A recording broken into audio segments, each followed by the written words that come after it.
Hello students, I hope you all are fit and fine. So today beta we are doing the further topics of our third chapter, and the name of the chapter is the Delhi Sultans.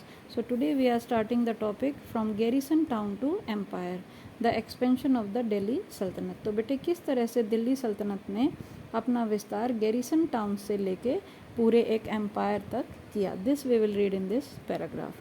तो बेटे यहाँ आप एक map देख सकते हैं. इस map में उस टाइम शमशुद्दीन इल्तुतमिश ने जिन भी एरियाज़ को अपने कंट्रोल में कर रखा था उन सभी को शो किया गया, उन सभी सिटीज़ को शो किया गया है.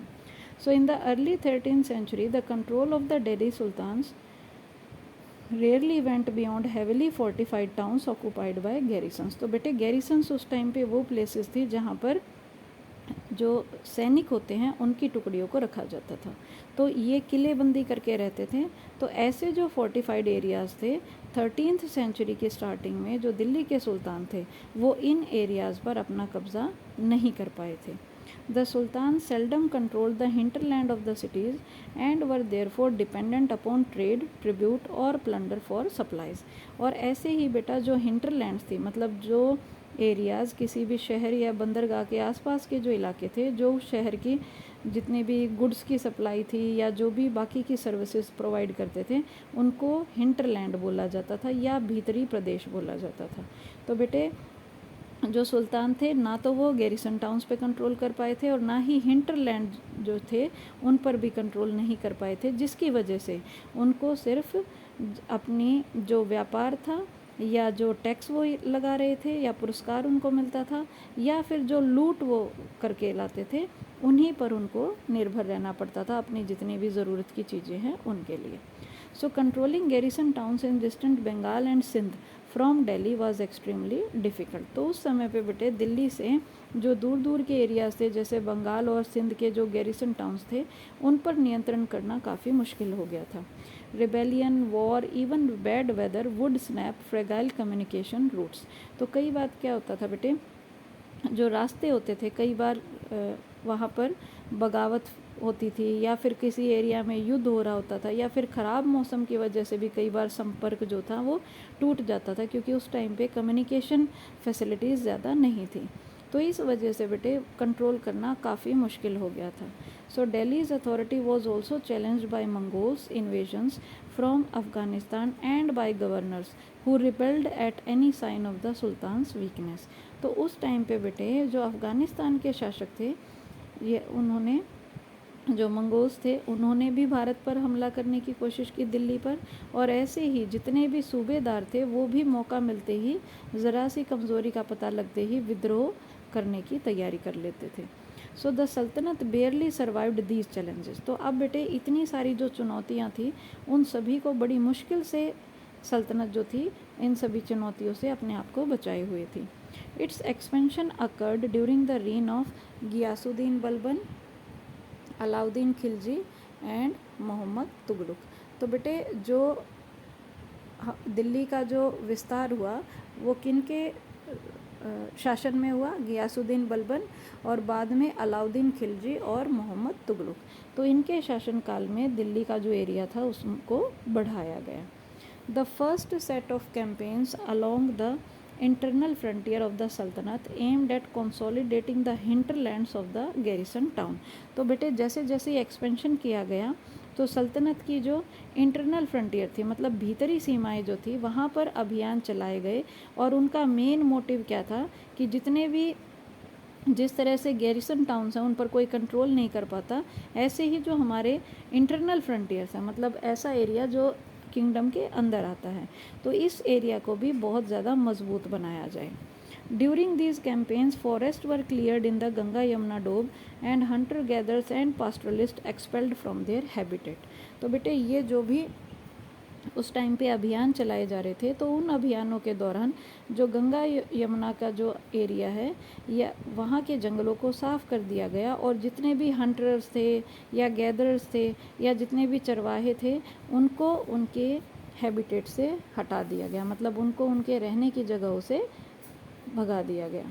These lands were given to peasants and agriculture was encourage. तो अब ये जो लैंड थी बेटे, जहाँ से जो चरवाहे, हंटर गैदरर्स, इन सभी को जहाँ से निकाल दिया गया था, तो उस ज़मीनों को किसानों को दे दिया गया था और एग्रीकल्चर को प्रोत्साहन किया गया था। New fortresses and towns were establish to protect trade routes and to promote regional trade. तो अब क्या किया बेटे, व्यापार मार्गों की सुरक्षा के लिए और जो रीजनल ट्रेड थी उसकी उन्नति के लिए नए नए किले बनाए गए। जैसे गैरिसन टाउन्स के चारों तरफ से किलेबंदी थी, तो उसी तरह से नए नए किले बनाए गए। The second expansion occurred along the external frontier. तो बेटे जो दूसरा एक्सपेंशन हुआ दिल्ली सल्तनत का, वो कहाँ था? अब अंदर के जो एरियाज़ थे उनको तो काफ़ी मजबूती दे दी गई थी, उनको डेवलप कर दिया गया था। तो दूसरा विस्तार सल्तनत का बाहरी सीमा पर हुआ। Military expeditions into southern India started during the reign of Alauddin Khilji and culminated with Muhammad Tughlaq। तो बेटे जितने भी ये अलाउद्दीन खिलजी के शासनकाल में दक्षिण भारत का जो एरिया था उसको लक्ष्य बनाकर बहुत सारे अभियान शुरू किए गए, और ये अभियान जो थे वो मोहम्मद तुगलक के समय पर अपनी चरम सीमा पर पहुँचे। So in their campaigns, Sultanate armies captured elephants, horses and slaves and carried away precious metals। तो बेटे उस टाइम पे जिस भी एरिया पर सल्तनत ने अपना कब्ज़ा किया, उस एरिया की जितनी भी आर्मी थी उस पर अपना कब्ज़ा किया। वहाँ पे जितने भी हाथी थे, घोड़े, गुलाम और जितने भी ये प्रीशियस मेटल्स होते थे, कीमती मेटल्स होते थे उस टाइम पे, उन सभी को अपने कब्ज़े में ले लिया। So by the end of Muhammad Tughlaq's reign, 150 years after somewhat humble beginnings, the armies of the Delhi Sultanate had marched across a large part of the subcontinent। तो बेटे दिल्ली सल्तनत की जो सेनाएं थी वो स्टार्टिंग में काफ़ी कमज़ोर थी, लेकिन 150 वर्ष के बाद मोहम्मद तुगलक के शासनकाल के अंत तक जो भारत का जो बहुत बड़ा एक एरिया, जितने भी जो युद्ध अभियान उस टाइम पे चलाए जा रहे थे, उसकी वजह से भारत का बहुत बड़ा एरिया उन्होंने अपने कब्ज़े में ले लिया था। They had defeated rival armies and seized cities. तो जो भी विरोधी आर्मीज़ थी उनको उन्होंने हरा दिया था और बहुत सारे शहरों पर कब्ज़ा कर लिया था। द सल्तनत collected taxes from the peasantry and dispensed justice in its realm.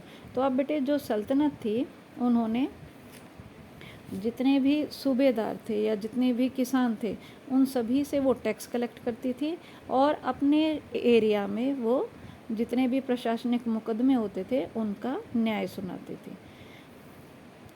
But how complete and effective was it's control over such a vast territory. तो इतने विशाल एरिया पे, इतने बड़े क्षेत्र पे उनका नियंत्रण किस सीमा तक और कितना ज़्यादा इफ़ेक्टिव रहा, ये हम आगे पढ़ने वाले हैं।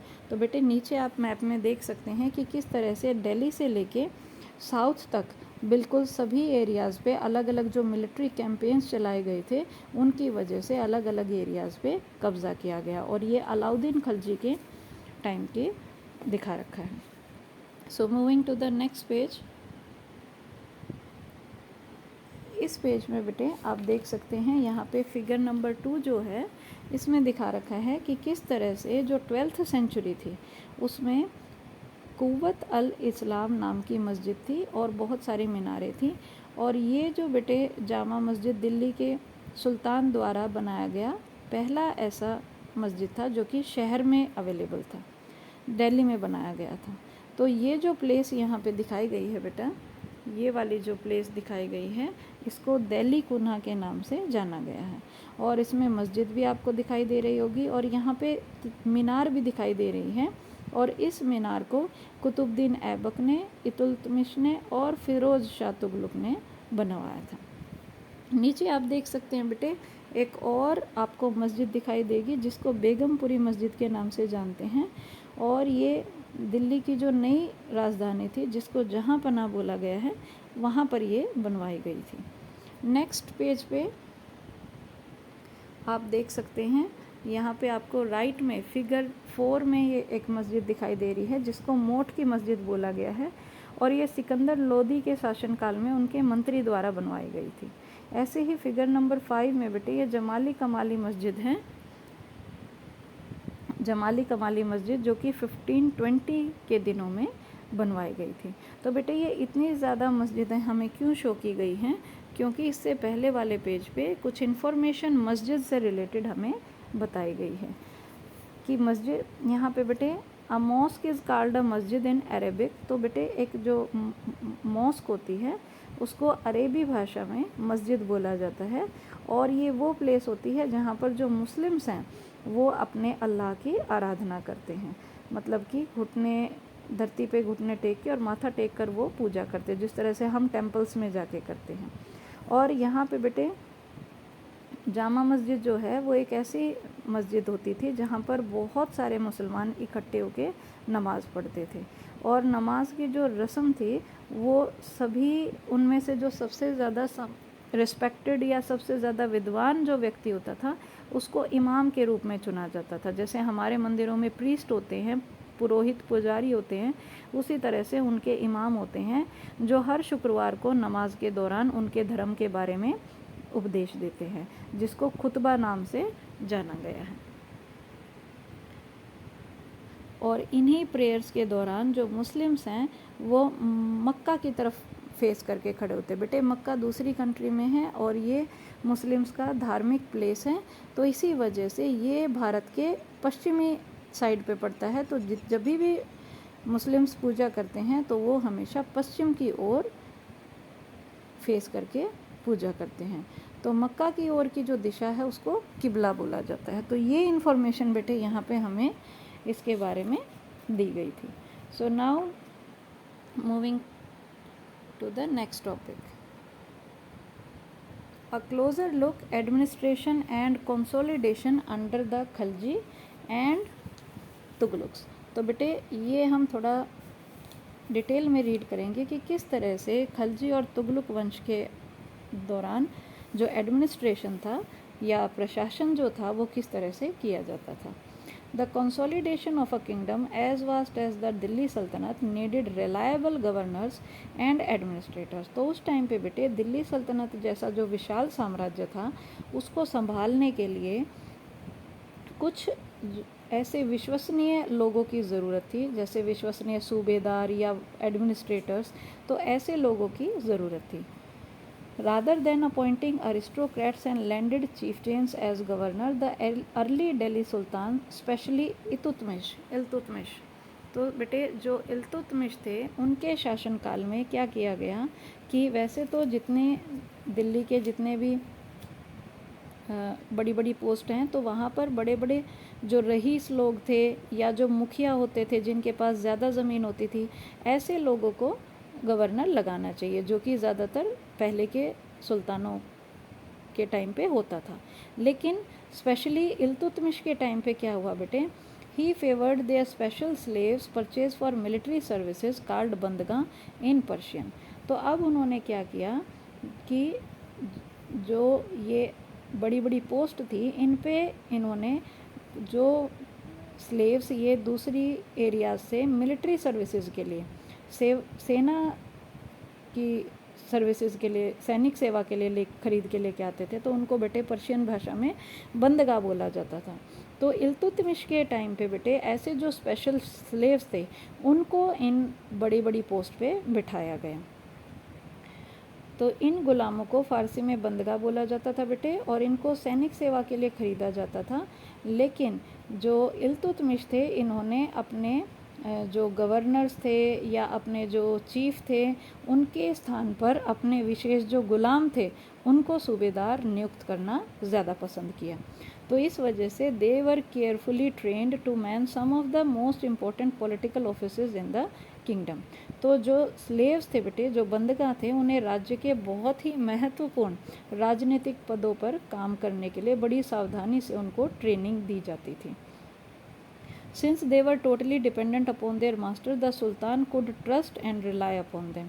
तो क्योंकि बेटा वो पूरी तरह से अपने मालिक पर निर्भर होते थे जो स्लेव्स थे, तो इसीलिए सुल्तान भी उन पर विश्वास कर सकते थे और उन पर निर्भर हो सकते थे।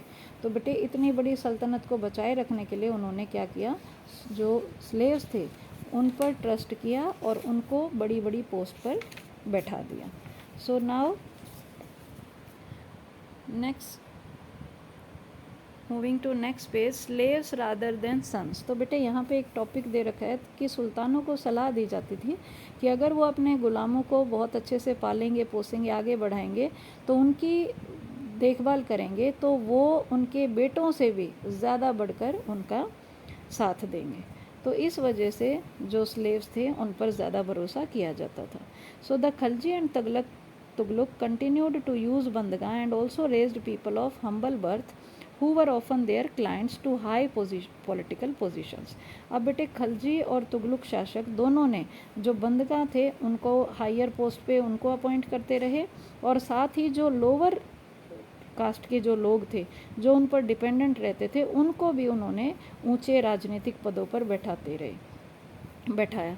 तो इसकी वजह से क्या हुआ, they were appointed as generals and governors. तो बेटे जितने भी स्लेव्स थे या फिर जो लोअर कास्ट के लोग थे उनको सेनापति और सूबेदार जैसे पद दिए गए। How ever this also introduced an element of political instability. लेकिन इसकी वजह से बहुत ज़्यादा राजनीतिक अस्थिरता भी पैदा होने लगी, क्योंकि जो ज़्यादा रिच पीपल थे या जिनके पास ज़्यादा लैंड थी उन लोगों को ये पसंद नहीं आया। तो इस वजह से बहुत ज़्यादा राजनीतिक अस्थिरता फैल गई। So slaves and clients were loyal to their masters and patrons but not to their heirs. तो अब क्या हुआ बेटा, जितने भी गुलाम थे या फिर जो लो कास्ट के लोग थे जो अपने मालिकों और संरक्षकों के लिए वफादार रहते थे, लेकिन वो सिर्फ अपने मालिकों के लिए वफादार थे, ना कि उनके उत्तराधिकारियों के लिए। जैसे किसी राजा के बेटे अगर उस गद्दी पे बैठते हैं तो वो बेटे के लिए इतने वफादार नहीं रहते थे। So new sultans had their own servants. तो जो नए शासक बैठते थे, नए सुल्तान जो होते थे, उनके अपने खुद के नौकर होते थे। As a result the accession of a new monarch often saw conflict between the old and the new nobility. तो जिसकी वजह से क्या हुआ बेटे, जो नए शासक के सिंहासन पर बैठते ही क्या होता था, जो नए सरदार होते थे और जो पुराने सरदार होते थे दोनों के बीच में टकराव होता था। अब जो नए सरदार हैं वो तो नए राजा ने नियुक्त करे हैं, लेकिन जो पुराने गवर्नर्स थे वो पुराने राजा के अकॉर्डिंग थे, तो दोनों ही एक दूसरे से टकरा जाते थे। The patronage of these humble people by the Delhi Sultans also shocked many elites, and the authors of Persian Tariq criticized the Delhi Sultan for appointing the low and base born to high offices. अब क्या हुआ बेटे, ये जो सुल्तानों के द्वारा निचले तबके के लोगों को संरक्षण दिया जाता था या उनको बड़ी पोस्ट पे बिठाया जाता था, तो इससे क्या हुआ, लोगों को बहुत बड़ा धक्का लगा। और फ़ारसी तारीख के जो लेखक थे, जो हिस्ट्री की बुक लिखी जाती थी, उसके जो लेखक थे उन्होंने भी निचले ख़ानदान के लोगों को ऊंचे पदों पर बैठाने के लिए दिल्ली के जो सुल्तान थे उनकी बहुत ज़्यादा आलोचना की। तो बेटे ये उस टाइम पे चेंजेस आए जिस टाइम पे खलजी और तुगलक ने जो अपने स्लेव्स थे उनको बड़ी बड़ी पोस्ट पे बैठाना शुरू कर दिया। सो बेटे we will continue the left over topics in our next video. I hope you all have understood the topics well. So now take care and have a nice day.